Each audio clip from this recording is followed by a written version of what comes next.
Vamos abrir a palavra do Senhor no Evangelho de Mateus, capítulo 4. Vamos ler os versículos 1 até o 13 aqui, ok? De 1 a 13.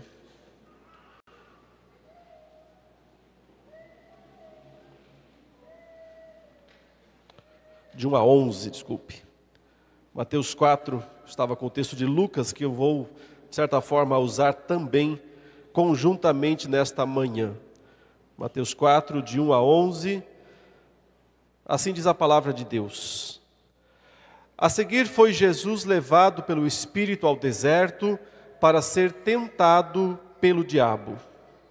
E depois de jejuar 40 dias e 40 noites, teve fome. Então o tentador, aproximando-se, lhe disse: Se és filho de Deus, manda que estas pedras se transformem em pães. Jesus, porém, respondeu: Está escrito, não só de pão viverá o homem, mas de toda palavra que procede da boca de Deus. Então o diabo o levou à cidade santa, colocou-o sobre o pináculo do templo e lhe disse: Se és filho de Deus, atira-te abaixo, porque está escrito: Aos seus anjos ordenará a teu respeito que te guardem, e eles te susterão nas suas mãos para não tropeçares em alguma pedra. Respondeu-lhe Jesus: Também está escrito: Não tentarás o Senhor teu Deus. Levou-o ainda o diabo a um monte muito alto, mostrou-lhe todos os reinos do mundo e a glória deles, e lhe disse: Tudo isto te darei, se prostrado me adorares. Então Jesus lhe ordenou: Retira-te, Satanás, porque está escrito: Ao Senhor teu Deus adorarás, e só a Ele darás culto. Com isto o deixou o diabo, e eis que vieram anjos e os serviram. Até aí, meus irmãos e irmãs, a leitura da palavra do Senhor. Nós estamos nos aproximando da época da Páscoa. E por causa disso, por ser uma data importante para o cristianismo, eu vou começar uma série de exposições aqui, com o título Cristo, o Diabo e a Cruz. Tentando mostrar a relação que se estabeleceu justamente entre estes eventos, esses fatos, esses nomes, e que muitas vezes, quando nós lemos o Novo Testamento, nos passa despercebido, porque nós não paramos para observar os detalhes. Já disseram que o diabo está nos detalhes. E de fato, quantos detalhes nós temos nas Escrituras a respeito dele que é importante entender. Porque de certa maneira, tudo que Jesus veio realizar aqui neste mundo tinha uma relação direta com Satanás, com o diabo. Então nós vamos falar, não será uma série de exposições temáticas, ok? Eu vou abordar passagens inteiras. Os sermões não vão ser temáticos, vão ser expositivos. Porém, de certa maneira serão temáticos, porque nós vamos tratar desse tema procurando as passagens nos evangelhos que nos ajudem a entender mais completamente este assunto. Até a Páscoa falaremos sobre Cristo, o diabo e a cruz. Depois da Páscoa, falaremos sobre Cristo e o diabo depois da cruz, para entendermos realmente qual é a situação que se estabeleceu e o que permanece depois da cruz em termos de confronto com o inimigo. Eu selecionei essa primeira passagem aqui do capítulo 4 de Mateus. Nós vamos também precisar olhar um pouquinho do capítulo 4 de Lucas em alguns momentos, porque ambos, os evangelistas relataram este fato, este acontecimento, mas cada um com uma ótica. Até por isso nós chamamos os evangelhos de sinóticos. Eles têm uma mesma ótica, mas não os mesmos detalhes. Cada um foi livre, cada um dos autores foi livre para registrar suas próprias memórias, no caso Mateus, que estava lá por perto, desde o começo, E Lucas, por causa da sua pesquisa, ele que não era um discípulo original de Jesus, foi um discípulo de Paulo, mas que, como ele próprio nos diz no seu evangelho, fez uma pesquisa bastante acurada para poder registrar os fatos na ordem em que eles aconteceram. De destaque aqui, nós já percebemos, meus irmãos, que Jesus, assim que ele foi batizado lá no Rio Jordão, este aqui foi o seu primeiro momento, a sua primeira ação.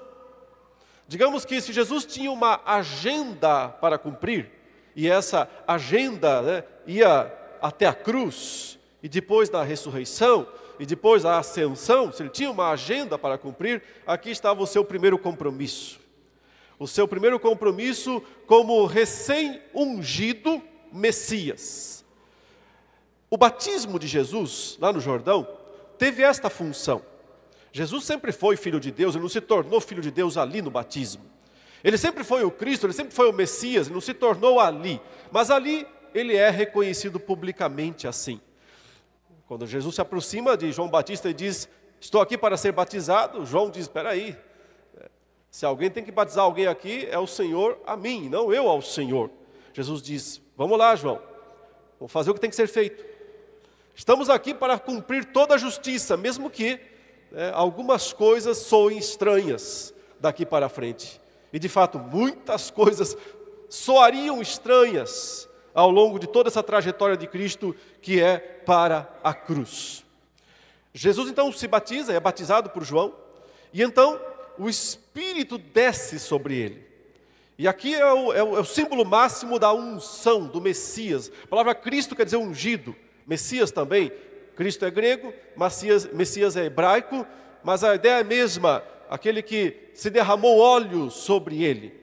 O óleo é um símbolo do Espírito Santo. Jesus não precisou de óleo para ser ungido, como os reis eram ungidos no passado, ou os profetas, ou os sacerdotes, porque o próprio Espírito veio sobre ele em forma de pomba. Então, aí estava publicamente a sua unção. E ao mesmo tempo uma voz, que é a do Pai, a voz celeste, atestando, assegurando, o verso 17 do capítulo 3, e eis uma voz dos céus que dizia, este é o meu Filho amado, em quem eu me comprazo. Esse me agrada, esse é o único que de fato me agrada, faz tudo o que está de acordo com o meu prazer, com prazer, ter prazer, eu tenho prazer nele, é isso que o Senhor, o Pai disse do seu filho ali naquele momento, é o meu filho. Então, com esta manifestação, o grande batizador estava ali, João Batista, o Espírito Santo estava ali descendo sobre Jesus, ungindo, e o próprio Pai falou dos céus, é ele e pronto, ele é meu filho, e ele é a palavra final. Então ele está totalmente autorizado perante céus e terra, não são só olhos humanos que estão observando isso, não são apenas olhos humanos que estão observando isso. Céus e terra, infernos e abismos. Se alguém podia olhar para fora, todos os olhos estavam voltados para aquele homem ali. E também, 2 outros olhos estavam observando a cena. 2 outros ouvidos estavam ali, ouvindo o fato. Sim, Satanás. Sim, o diabo. Na sequência o texto diz que Jesus então foi levado pelo Espírito ao deserto. Como eu disse aqui, ele vai cumprir o seu primeiro compromisso oficial, como recém-ungido Messias. Ele vai cumprir o seu primeiro compromisso oficial. Ele não vai caminhando, o Espírito o leva. Quase como se dissesse, ele não tinha opção de não ir.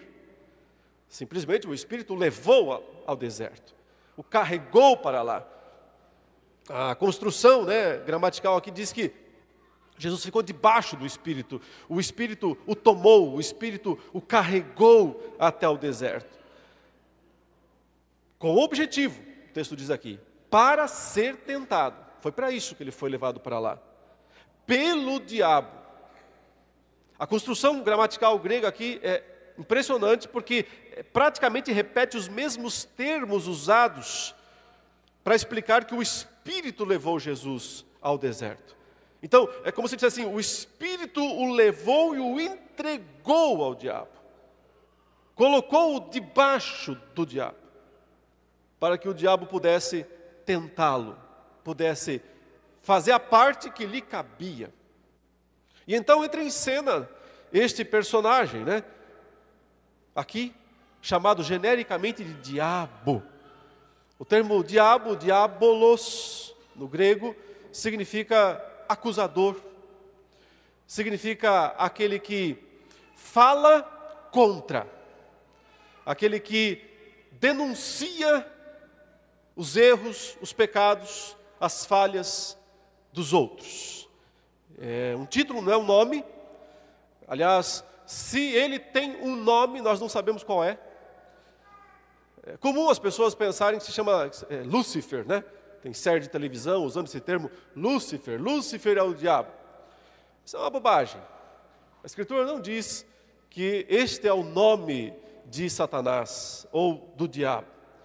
A razão desse nome ter entrado para a história se deveu a uma tradução que foi feita há muitos séculos atrás, da Bíblia para o latim, nos dias de Jerônimo, lá no 5º século ainda, no início, né, das traduções. Foi a primeira tradução feita do grego e do hebraico para o latim.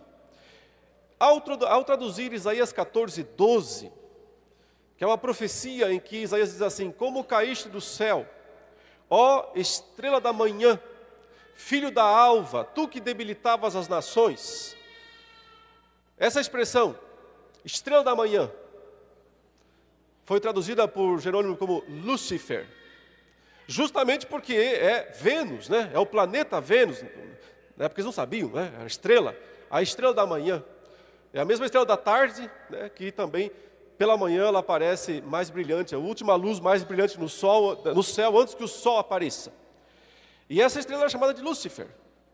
E como se acreditou a partir de então que ali, em Isaías 14:12, era uma profecia sobre o diabo, o que é, até certo ponto, discutível, embora eu entenda que tem alguma relação com ele, sim, e veremos isso em outro momento, mas o fato é que o texto não estava dizendo o nome dele, com essa expressão, estrela da manhã.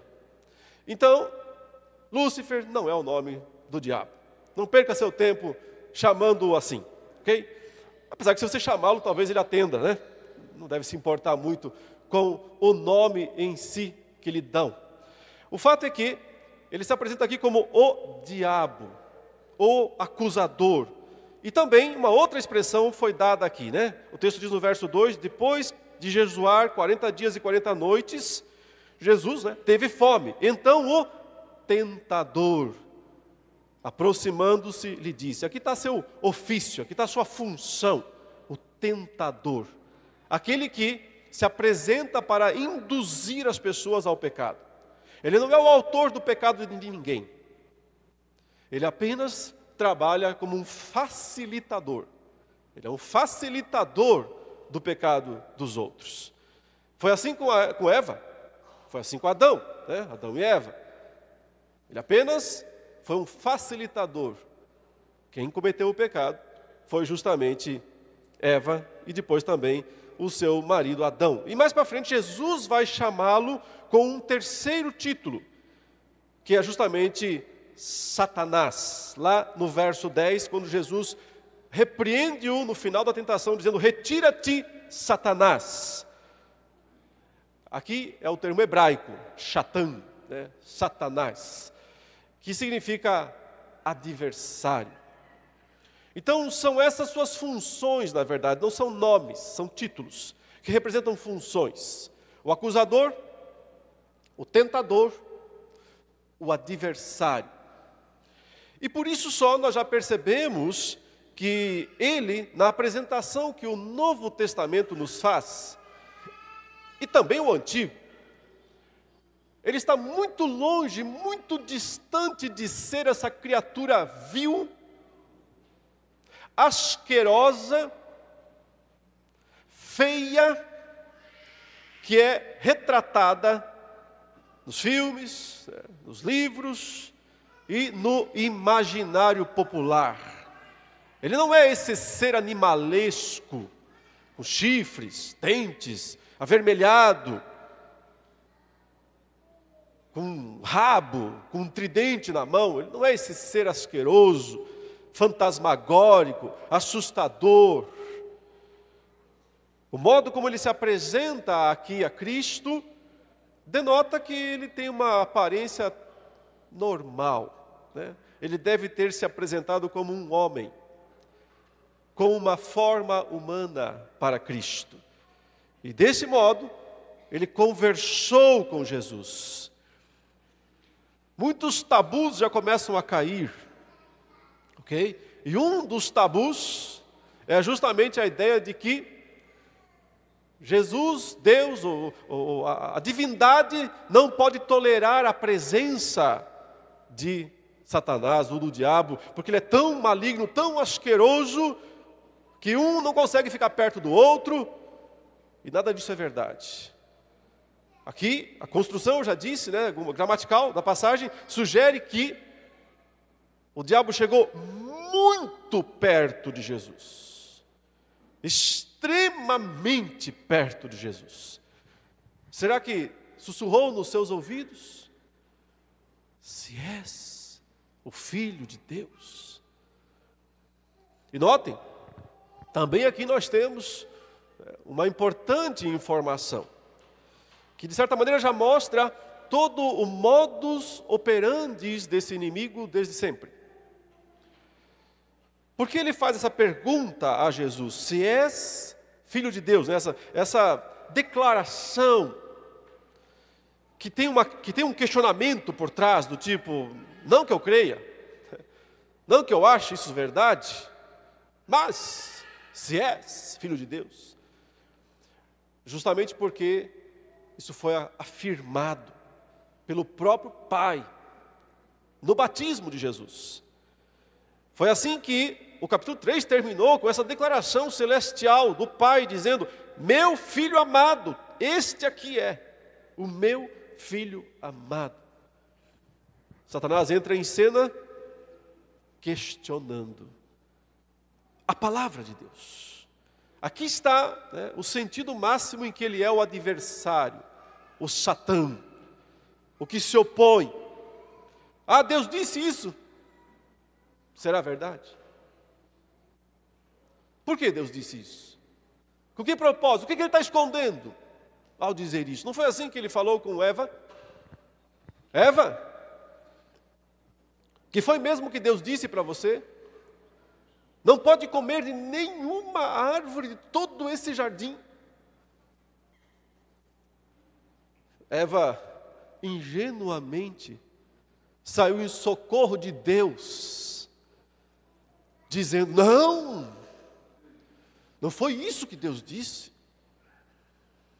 Nós podemos comer de todas as árvores, menos de uma. Mas já tinha caído na teia.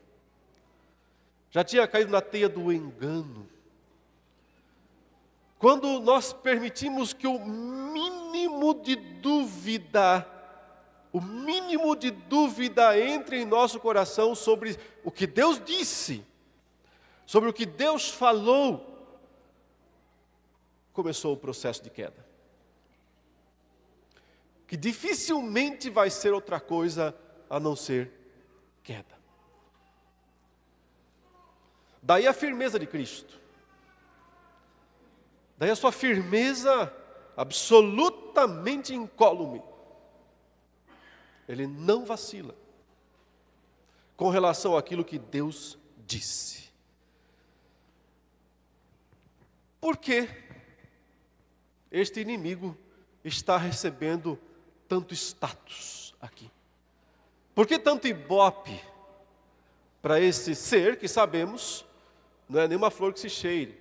É o grande adversário, é o grande inimigo. Por que que o Senhor, por que que o Espírito o levou ao deserto para ser tentado pelo diabo? Por que tem essa agenda? Por que tem esse compromisso na agenda de Cristo? Por que que simplesmente o Senhor não o ignorou?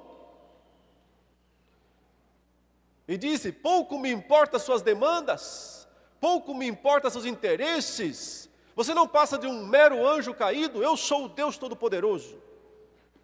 Eu não vou te dar atenção nenhuma, saia do meu caminho.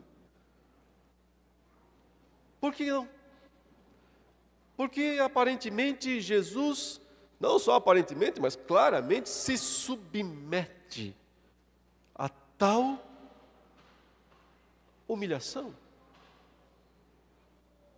De se colocar como um mero homem debaixo das garras do tentador. Porque aquilo que Jesus veio para realizar aqui neste mundo, e Ele veio para trazer salvação.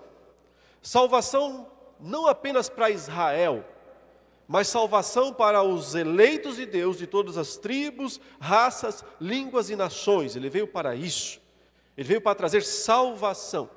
Essa salvação não seria conquistada sem que o poder, sem que a autoridade deste ser chamado diabo, tentador ou Satanás fosse quebrada. Sim, algum direito ele tinha, alguma prerrogativa ele tinha.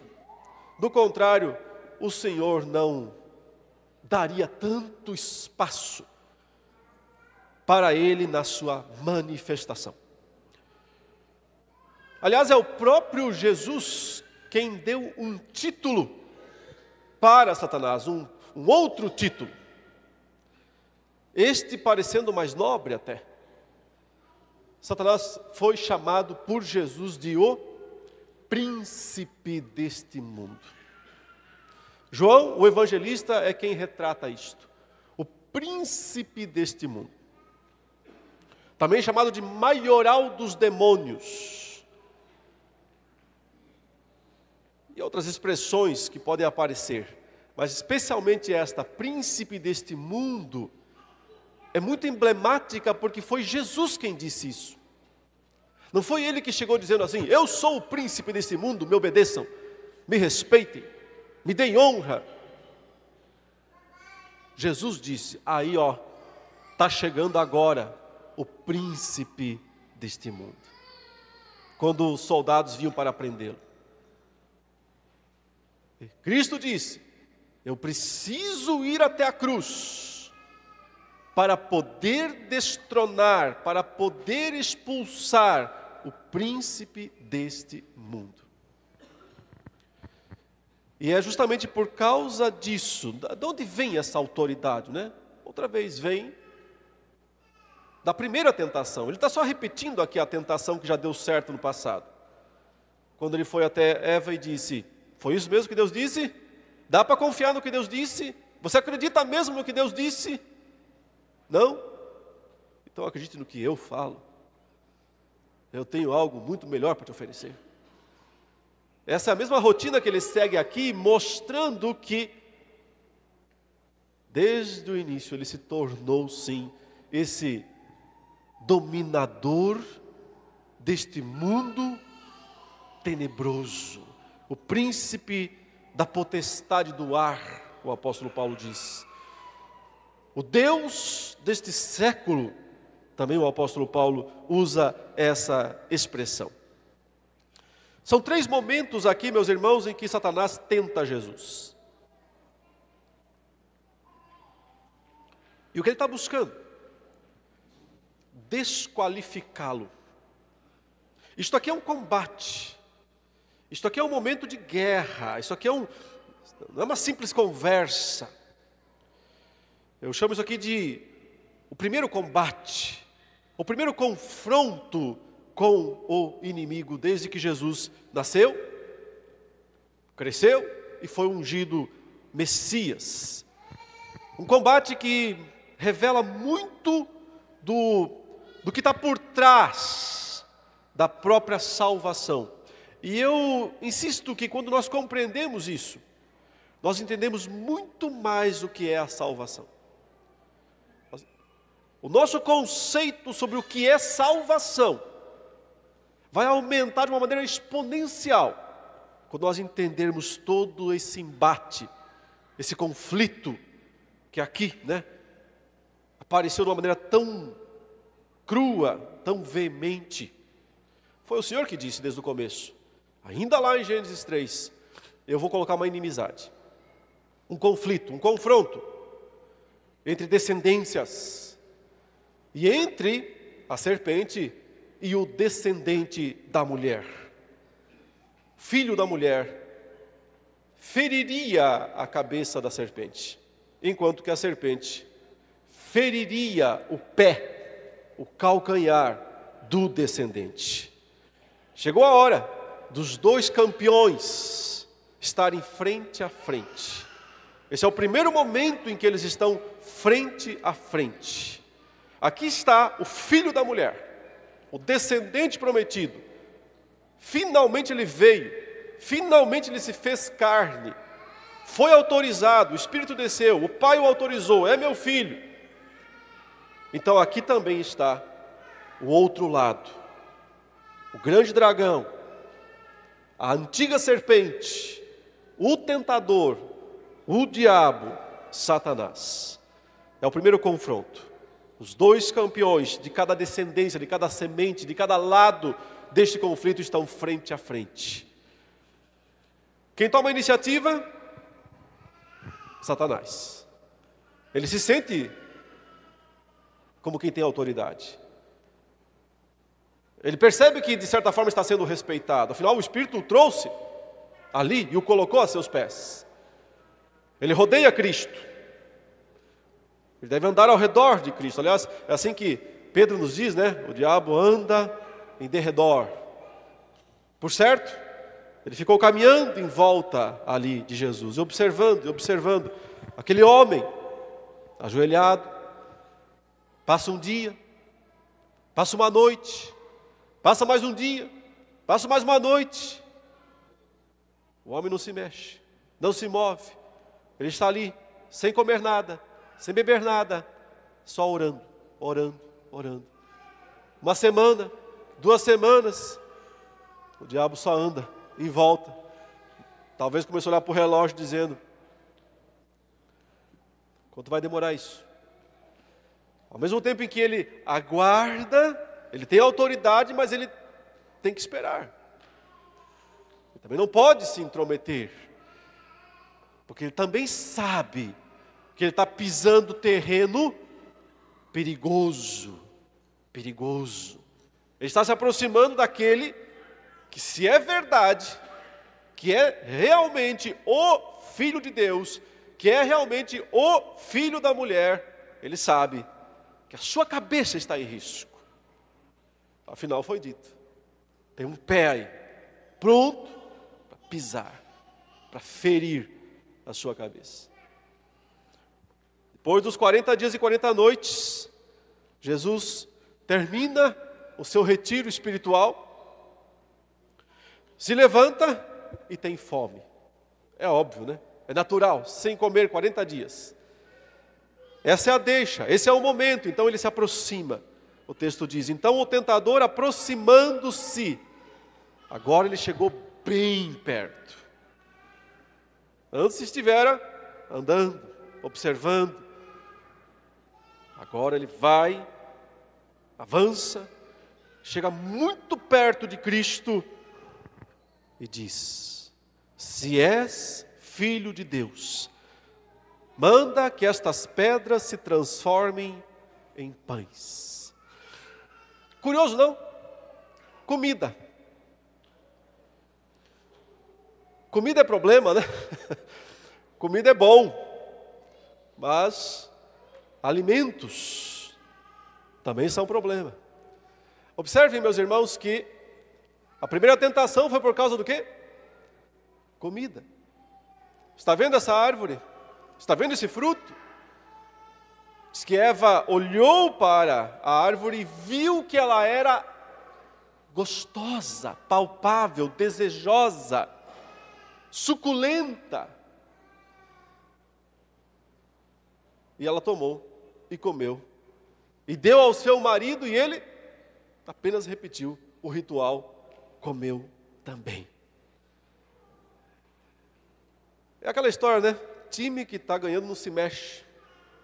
O diabo disse, sempre deu certo, sempre funcionou, com todos os seres humanos. Tudo que eu tenho que fazer é apenas instigar os seus apetites.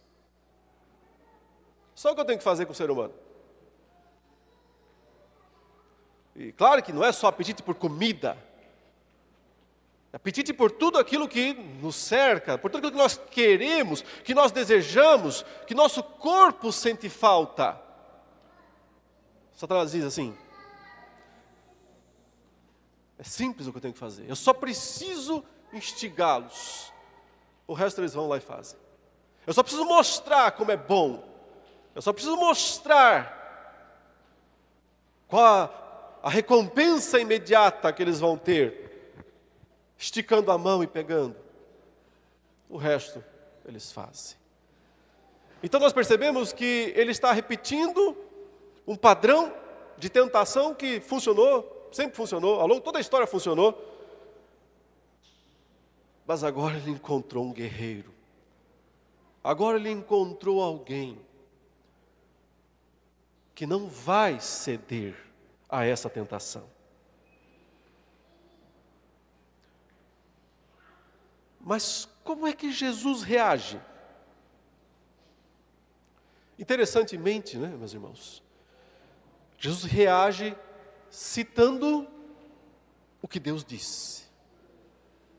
Está escrito, não só de pão viverá o homem, mas de toda palavra que procede da boca de Deus. A declaração de Cristo, ela é tão cirúrgica, ela é tão precisa, ela me deixa estarrecido o modo como ele cita um texto e consegue matar todos os pontos. Consegue colocar abaixo toda a argumentação que o diabo tentou construir ali. Toda a dúvida que ele tentou lançar. A primeira é, você é mesmo filho de Deus? Né? Então, se você é um filho de Deus, dê uma prova. Porque afinal de contas, por que um filho de Deus vai passar fome? Por que um filho de Deus vai ficar tanto tempo sem comer? E aqui não tem comida. Você vai comprar aonde? Use seu poder, estale um dedo, mande, faça as pedras se tornarem pães. Não é justo que um filho de Deus passe fome. Vai ver que Deus não está falando a verdade. Vai ver que Ele não é tão bom assim como dizem. Afinal de contas, Eva, quem coloca pessoas num jardim como esse e diz não pode comer nada? Não pode ser um Deus bem intencionado. Dúvidas, dúvidas, dúvidas, dúvidas. E a resposta de Cristo é simples e precisa. Está escrito, eu confio no que Deus disse e escreveu. Se você não aceita o que você ouviu agora há pouco, verbalmente, o meu pai dizendo, então eu vou citar para você o que ele escreveu. Está escrito, você pode ler também. Está escrito, não só de pão viverá o homem. Pão não é tudo. Pão não é a coisa mais importante. Sustento físico não é a coisa mais importante. Vestes não são as coisas mais importantes. Conforto, bem-estar não são as coisas mais importantes. Não é de pão que vive o homem. Mestre, come! Os discípulos chegaram bem intencionados lá do lado do poço, perto de Samaria. O senhor está muito tempo sem comer. Come, mestre. Não estou com fome, meus queridos. Como não? Eu tenho outra comida. Eu tenho outra comida que me alimenta, que me sustenta. Não é só de pão que o homem vive, é do que Deus disse. É do que Deus fala. Ao contrário de dúvida, Jesus tem certeza. E se tem algo que destrói o inimigo, é a certeza. Não é sem razão que a primeira arma da armadura é o escudo da fé. O que é fé? Certeza. Convicção, diz o autor aos Hebreus. Convicção do que Deus disse. Do que Deus falou. Deus não mente. Se Deus disse, Ele cumpre. Em outras palavras, Jesus disse assim: não é esse o teste que me importa. E é curioso, irmãos, ele cita que passagem, né? Especificamente quando ele fala não só de pão viverá o homem, ele está citando Deuteronômio 8:3. Que é aquela passagem que fala que o Senhor deixou o seu povo passar fome. Por um tempo, por um período. Sim? Está lá no versículo 2 de Deuteronômio 8, fala assim: recordar-te-ás de todo o caminho pelo qual o Senhor teu Deus te guiou no deserto, estes 40 anos, para te humilhar, para te provar, para saber o que estava no teu coração, se guardarias ou não os seus mandamentos. Ele te humilhou e te deixou ter fome, e te sustentou depois com o maná, que tu não conhecias, nem teus pais o conheciam, para te dar a entender que não só de pão viverá o homem, mas de tudo que procede da boca do Senhor viverá um homem. O que Jesus está dizendo aqui é: não são as circunstâncias externas que norteiam a minha relação com Deus. Não é por isso que eu sei que eu sou um filho de Deus. Eu sei que eu sou um filho de Deus, não por causa de bênçãos que o Senhor me concede ocasionalmente, pontualmente. Eu sei que eu sou um filho de Deus porque Ele disse isso, porque está escrito. E eu creio.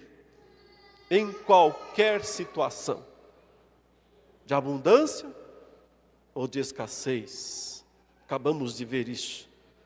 Tudo posso naquele que me fortalece. A minha certeza está no que Deus disse, não no que os meus olhos veem aqui nesta vida. Primeiro round, soou o gongo, pim! Acabou o primeiro round. Cristo, 10. Diabo, 0. Vamos para o segundo round. O que acontece? Versículo 5. E elevando-o, mostrou-lhe no momento todos os reinos do mundo. Opa, eu estou em Lucas de novo aqui. Voltamos de novo para Mateus. Verso 5.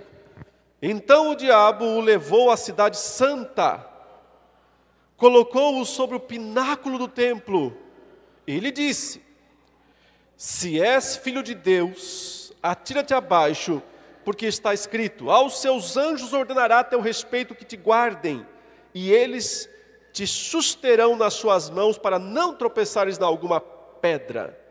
Respondeu-lhe Jesus: também está escrito: não tentarás o Senhor teu Deus. A primeira coisa a observar aqui é a mudança total de cenário. Onde eles estavam? Lá no deserto. Deserto é o local da tentação, né? É o local dos 40 anos. É o local da prova, da falta de comida. Tudo estava a favor do diabo, certo? Mas ele perdeu. Encontrou alguém que confiava no que estava escrito. E que citou e se manteve nisso, de forma irredutível.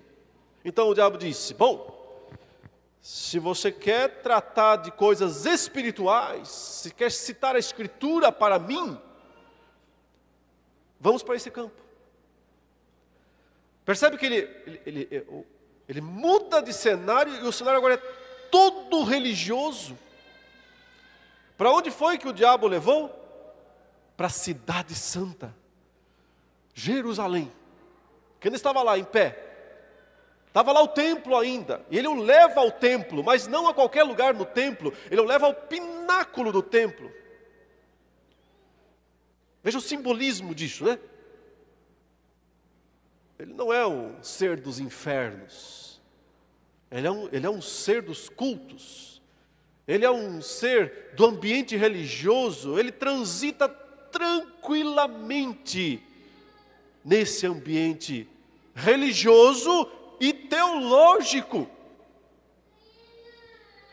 Lá no pináculo do templo, em cima da cidade de Jerusalém, com toda aquela estrutura religiosa abaixo, ele diz: Você citou a Bíblia? É Bíblia que você quer falar? É sobre Bíblia o seu assunto? Vamos, eu falo também. Abriu a Bíblia para Cristo? Não o texto em si, ele sabe de cor. E ele diz a Jesus então, se é Bíblia, vamos com Bíblia. Se és filho de Deus, atira-te abaixo. Porque está escrito, ou seja, eu também sei dizer isso, eu também conheço a Bíblia. Está escrito, e ele vai citar o quê? Qual salmo, irmãos, ele vai citar? Provavelmente o mais querido dos salmos do Antigo Testamento, da maioria dos cristãos, o Salmo 91. Que na versão católica é o Salmo 90, que é o salmo que está aberto em quase todo lugar que onde você vai encontra uma Bíblia. Comércio, procure lá. Quase todo mundo nesses lugares deixa ali aberto, ou é o Salmo 90 ou o 91, que é o mesmo salmo, ok? Só porque a numeração é um pouco diferente nas versões católicas e protestantes. E por que este salmo? Porque é o grande salmo de proteção divina contra o mal. Contra o mal. Aquele que habita no esconderijo do Altíssimo, descansa à sombra do Onipotente. E diz ao Senhor, tu és a minha proteção, és o meu escudo, não vai me acontecer nada, pode cair 10 à minha direita, minha esquerda, não será abatido. O grande salmo da proteção contra o mal, o diabo diz, gosto desse salmo. Se ele é verdade, você crê na palavra de Deus? Você acabou de me citar, Deuteronômio. Mas se você crê na palavra de Deus, então mostre que é verdade. Atira-te abaixo, porque está escrito, aos seus anjos ordenará. Eles vão descer do céu correndo, eles vêm voando. Eles vão te segurar, você não vai cair lá embaixo. Eles vão te segurar, eles te susterão nas suas mãos, para não tropeçares na alguma pedra. Irmãos, tem umas pequenas ironias nos textos bíblicos que, às vezes, porque os tradutores não perceberam isso, eles acabam passando meio batido, né? Aqui aparece a palavra na língua grega, a palavra pé, para que o teu pé não tropece. Que pé?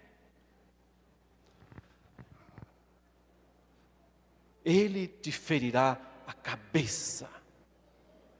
De que maneira? Esmagando, pisando. O diabo, mais do que nunca, ele entrou aqui em terreno perigosíssimo para ele.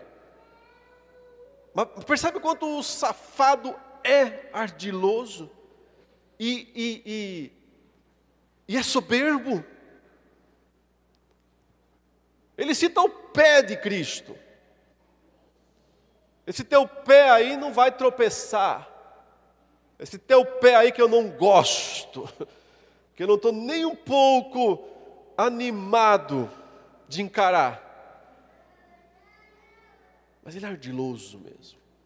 Extremamente ardiloso. Então aqui está ele. Quem ele é aqui? Ele é o chefe da religião.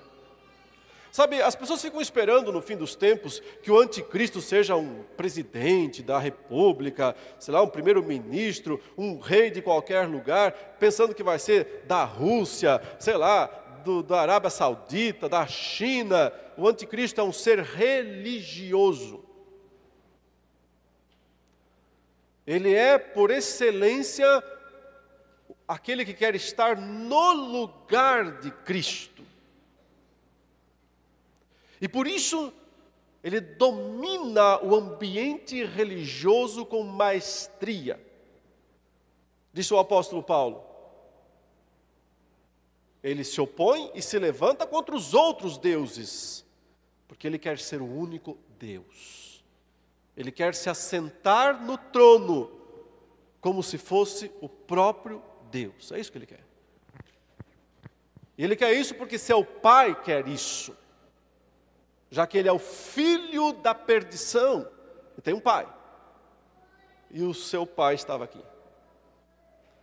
Perfeitamente ambientado dentro do campo religioso e teológico.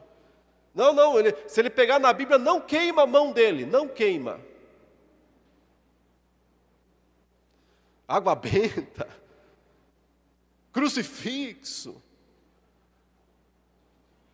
É só para ele dar risada. Se alguém achar que alguma coisa, que algum instrumento, qualquer que seja, se ele consegue proferir com a sua boca uma citação bíblica do Salmo 91, não se engane. Ele não tem medo dessas coisas. Nenhum medo. Porque ele está totalmente ambientado neste lugar. Mas é interessante a resposta de Cristo. Porque ela recoloca, os pingos nos is. Sim, a situação ficou complicada, ficou perigosa, está dentro do ambiente religioso. O cara está citando a Bíblia, parece que é verdade o que ele está dizendo.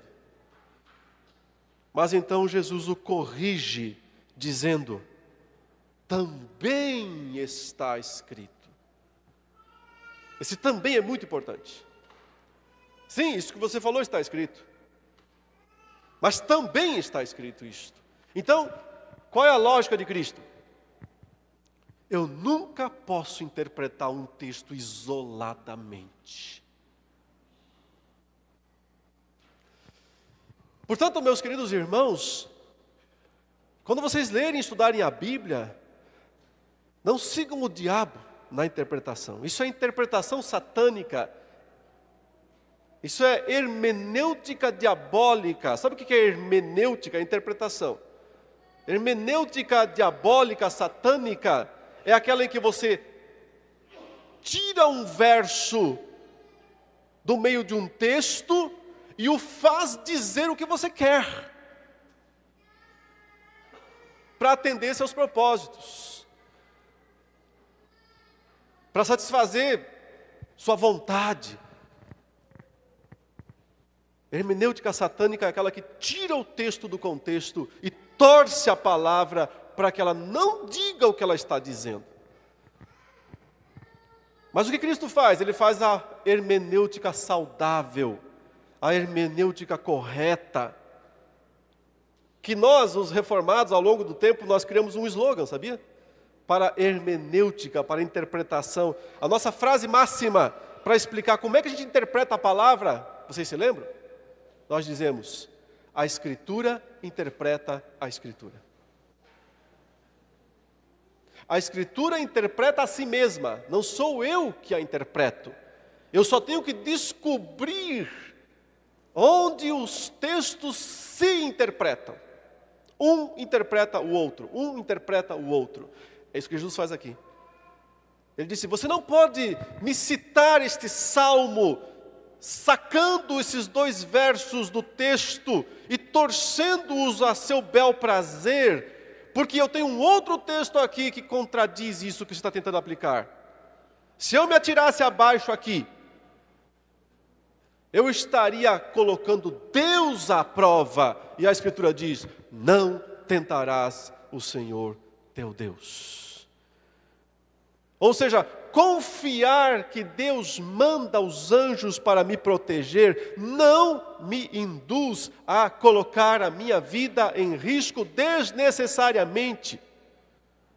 E eu não preciso fazer isso para crer que Ele vai mandar os anjos. Eu não preciso ver os anjos descendo e aparecendo e dando todo esse show pirotécnico para ter certeza de que Ele está, assim, cuidando do meu pé. Pé esse, que daqui a pouco nos encontraremos. Mas eu tenho uma outra máxima que diz: não posso tentar ao Senhor. Então, em situação nenhuma da vida, eu vou colocar Deus contra a parede. E dizer: ou me salva ou eu morro. Porque eu vou me jogar aqui. Segundo round. Soa o gongo. Cristo 10. Diabo 0. Podia ter ido embora, né? Já acabou. A luta já acabou. Só tem 3 rounds.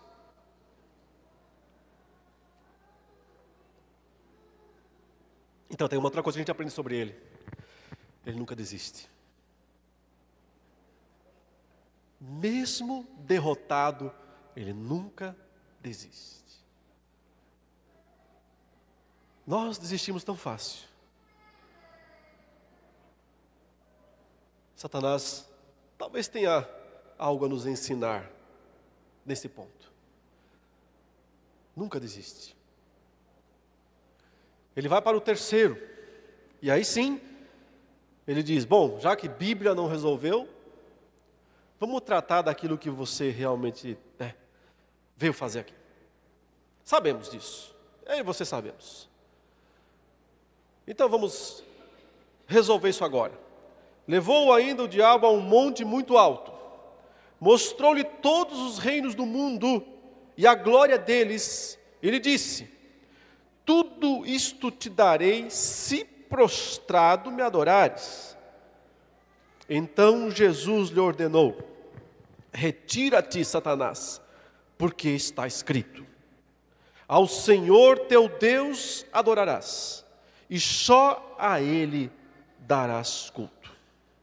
Com isto o diabo deixou, e eis que vieram anjos e os serviram.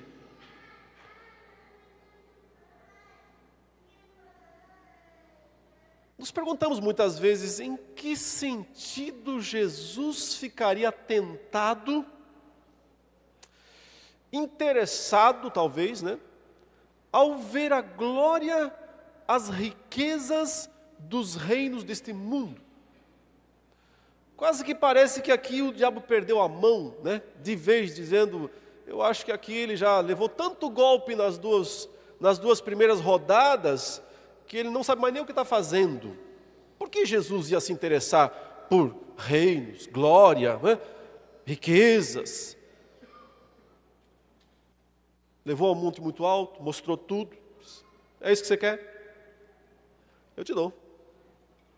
Vamos economizar um pé e uma cabeça, já que logo, logo eles têm que se encontrar. E os dois vão ser feridos, né? Porque não é só a cabeça que vai ser ferida. O Senhor disse explicitamente, tu lhe ferirás o calcanhar. Então não é só a cabeça, tem um pé aí que também vai sofrer. Uma serpente não precisa picar alguém no coração para matar, né? Uma picada no pé é letal. Já que tem um pé e uma cabeça aqui, que vão se encontrar, e não vai ser bom para ninguém. Porque a gente não faz um acordo? Porque a gente não faz aqui uma parceria? E vamos dividir as coisas? Eu te dou tudo que você quer. Você veio buscar algo específico aqui. Irmãos, o que Jesus veio buscar não é Mateus quem nos diz. Aí sim é Lucas. Lucas nos diz exatamente o que era. O ponto-chave, a questão-chave. Por isso que é bom, né, a gente sempre ler as passagens de forma paralela, juntá-las. Então vamos lá para Lucas. Inclusive Lucas coloca esse momento da segunda tentação, né, que aqui é a terceira no caso, como se fosse a segunda mesmo. Que ele o levou até o pináculo do templo, até um monte muito alto, né? Diz aí no verso 5 do capítulo 4. Os dois são capítulo 4, Lucas 4 e Mateus 4. E no verso 5 diz assim, elevando-o, mostrou-lhe no momento todos os reinos do mundo. A ordem dos fatores não altera o produto.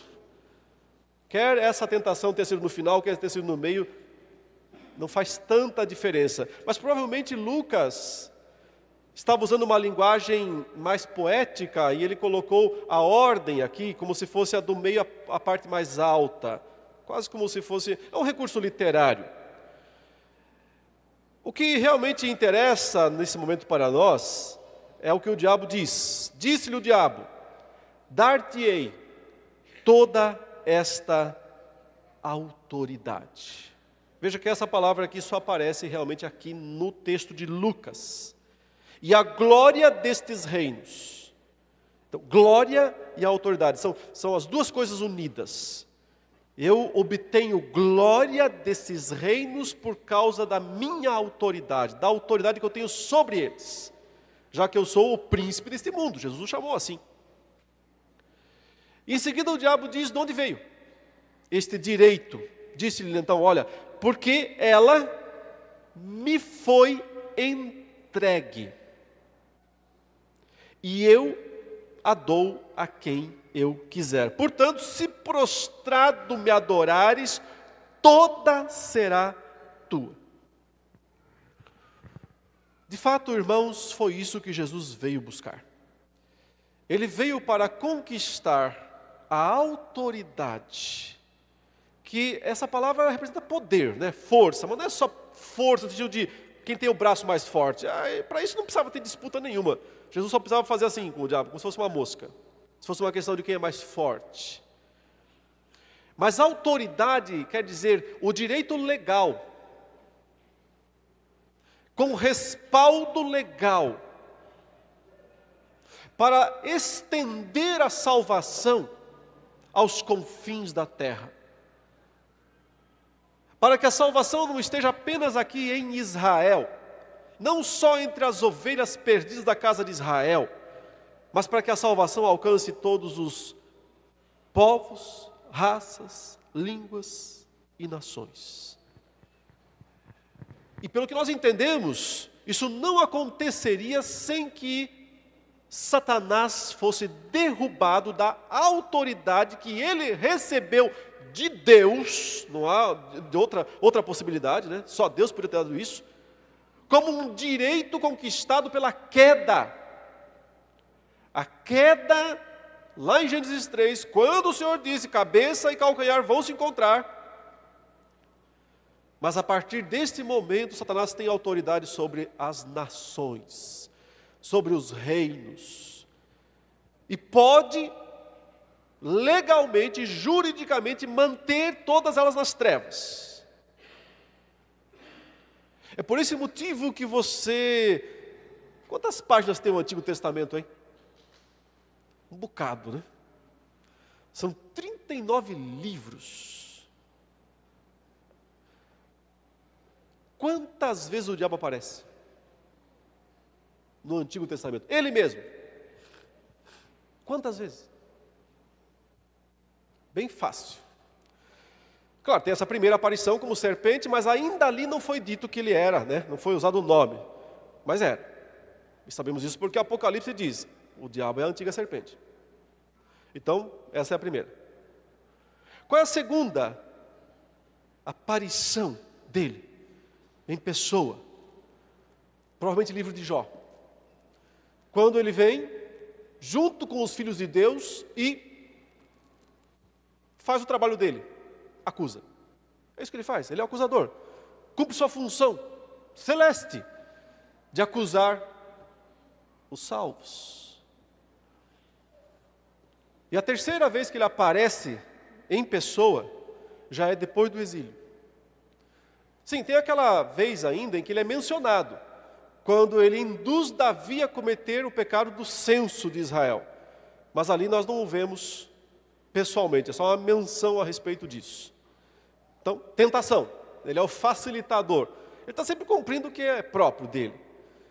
Mas eu estava falando da terceira aparição dele em persona, na volta do exílio, quando estão reconstruindo o templo.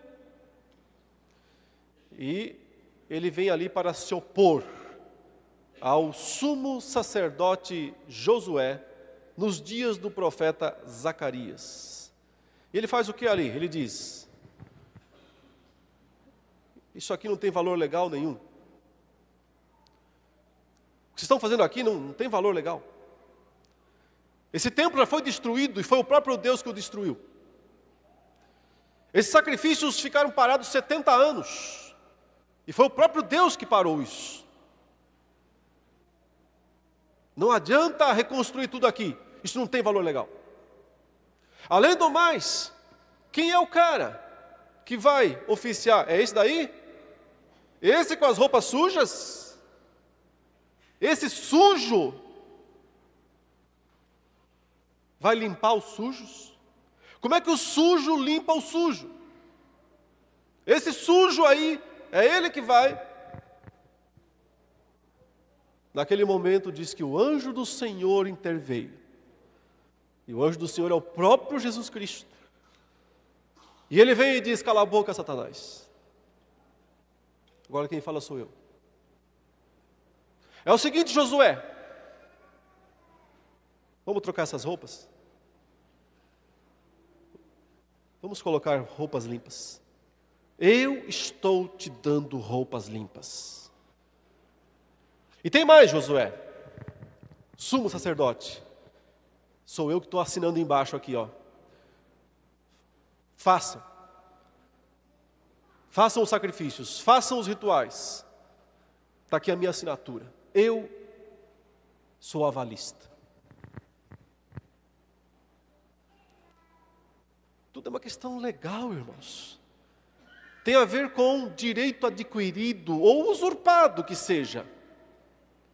O fato é que o diabo sabia que Jesus veio para tirar a autoridade dele, diabo, e assumi-la para si mesmo, Jesus, sobre toda a terra, sobre todas as nações, para então levar o evangelho de salvação a todos os moradores da terra. E o diabo disse: bom, antes que uma cabeça e um calcanhar se encontrem, vamos fazer um acordo. Eu te dou essa autoridade que você está buscando, desde que você também reconheça a minha. Prostre-se diante de mim. Talvez foi aí que pesou um pouco na mão, né? Talvez foi aí que a natureza diabólica sempre se trai. Em última instância, ele não consegue esconder realmente o que ele quer de fato. Não é a autoridade sobre as nações, o que ele quer é ser reconhecido como Deus. O que ele quer é se assentar no trono. O que ele quer é que o próprio Filho de Deus o avalize e diga. Desde então ele podia dizer: pode ficar com o que você quiser. Jesus diz o que para ele? É a primeira vez que Jesus cita uma palavra que não está no texto bíblico. Ele só citou a Bíblia até então. Mas agora ele vai citar a Bíblia de novo, porém vai usar um termo adicional. Qual é o termo? Para trás. Afaste-se de mim. Quão perto ele estava ali em cima do monte, mostrando toda aquela glória e autoridade, fica claro aqui. Quando o próprio Jesus diz assim: sai! Os antigos diziam: vai-te reto. Até porque tem umas traduções bem antigas que usavam essa expressão: vai-te reto. Aqui, vá-te embora, some daqui, cai fora. Isso que ele falou. Me larga! E não é interessante que é exatamente isso que o diabo faz? Ele diz assim: então o diabo o soltou, o deixou. A ideia mesmo é que ele estava com todas as suas garras ali em cima de Cristo, dizendo: eu posso te dar tudo isso que você quer. Vamos acabar a guerra aqui mesmo. Vamos impedir duas mortes, a minha e a sua. Jesus diz: sai! Está escrito: ao Senhor teu Deus adorarás, só a Ele. E Jesus volta para a palavra, volta para o texto, volta para a Escritura. Só citou Deuteronômio as 3 vezes, não precisa ele só precisou de um livro. para bater no diabo durante todas essas 3 esferas. Por que Jesus rejeitou a oferta? Primeiro, porque ele deixou claro, ele não ia quebrar o que estava escrito, ele não ia atropelar a trajetória pré-estabelecida pelo Pai. Jesus sabia que o seu caminho era a cruz. O diabo não sabia, tá? Muitos acham aqui que o diabo estava tentando desviar Jesus da cruz. O diabo não sabia o que Jesus ia fazer na cruz. E eu vou falar sobre isso mais para frente, quando abordarmos os textos específicos. O diabo só está dizendo o seguinte: o que quer que seja que você vai fazer para esmagar minha cabeça, eu te ofereço aqui uma trégua, uma chance de evitarmos isso. Vamos dividir o mundo, vamos dividir as coisas. Jesus diz, o conflito foi Deus que estabeleceu. Deus fala, porém inimizade entre vocês dois. Eu não estou aqui para fazer paz com você, eu estou aqui para a guerra. Nós vamos para a guerra até o fim. Isso aqui foi só o primeiro combate, foi só o primeiro confronto. A partir de agora é todo dia, até cabeça e calcanhar se encontrarem. Nós vamos lá. Antecipando, irmãos, e finalizando, como é que termina essa grande história? Termina com uma cabeça esmagada na cruz. Termina com um calcanhar ferido também. Morto. Cristo morto.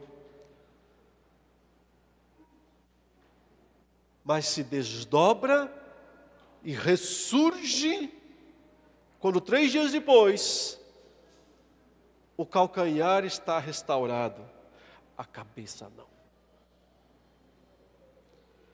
E então aquele que tem o seu calcanhar restaurado aparece aos discípulos e diz: toda autoridade me foi dada nos céus e sobre a terra. Vão e façam discípulos de todas as nações. As portas estão abertas. Você percebe exatamente aquilo que Satanás disse: eu tenho essa autoridade, eu posso te dar. Jesus disse: cai fora. Eu vou conquistar isso do jeito certo, correto. Batalha após batalha. Eu vou conquistar isso, batalha após batalha. E quando Jesus ressuscita e diz: agora eu tenho toda a autoridade dos céus e na terra, deu certo. Mostra que funcionou, que a estratégia de Cristo era certa e a correta. Mas também mostra para nós que o inimigo não entregou nenhum centímetro quadrado do seu domínio de bom grado, e nem o fará hoje, mesmo já tendo sido destronado por Jesus Cristo. Mesmo sabendo que não pode mudar um artigo dos decretos que Deus já consumou, ele continua nos atacando. E por isso nós precisamos sempre nos refugiar naquele que venceu os 3 rounds, não fazendo pirotecnia, não dando exibições grandiosas, apenas dizendo: está escrito. Está escrito. Vá embora. Está escrito. Confiando totalmente no que Deus disse, no que Deus falou, na sua palavra, na sua revelação. Acho que Ele nos ensinou o caminho da vitória. Que Deus nos abençoe e nos guarde. Amém.